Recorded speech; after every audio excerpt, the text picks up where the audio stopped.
When we start imagining, we also start exploring.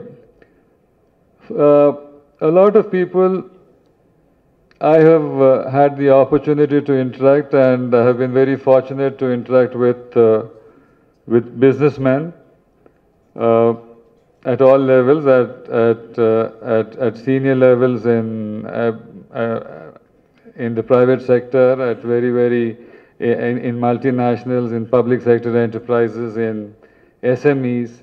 And one of the things that I've realized from all of them is the fact that they have this uncanny ability to always look at things in a different manner. They want people to give them ideas for them to set into process, something to think about, and therefore people like me thrived on learning while earning. A lot of what I have learned has been on the job. When we were working, when we had an assignment with Morgan Stanley, at the end of the day I told them that you paid me well, thank you very much, you took me to a next level, but at the same time the more I want to thank you is for the amount of learning that you have contributed as far as I am concerned and as far as my organization is concerned. The same is the case when you deal with India's largest private sector corporate. You learn different methods of how you can execute and how fast you should execute when you work with somebody like Reliance. You work with Lever, and then you understand the discipline of processes, how important they are. You work with the public sector, and you actually learn much more than what you learn even with some of the multinationals, because some of these processes, especially in the banks, are so very well established and ingrained.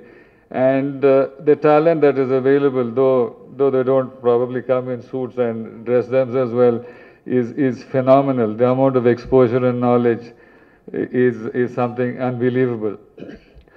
So, for me, the last 30 years and odd that I have been as an entrepreneur have been a big challenge, because every 3 years, we have tried to do something different.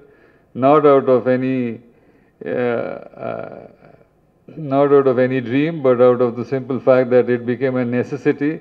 Therefore, imagination probably and exploration become necessities as far as entrepreneurs are concerned, because you've got to keep up with times. And I think that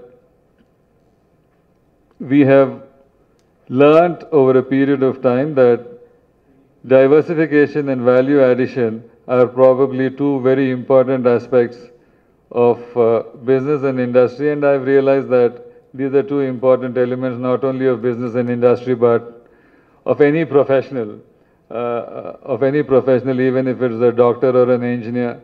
That one little bit addition that he does, a surgeon does, in closing a suture, or in stitching up a body, or in ensuring that there is little loss of blood, makes a lot of difference and make him superior to the rest, which means that the fulcrum of learn, imagine and explore is all about hard work. You got to slog, you got to keep slogging, and you got to keep slogging more and more and keep reading as much as you can. That is what probably will give you confidence, and that is what will make you something better than what you were yesterday.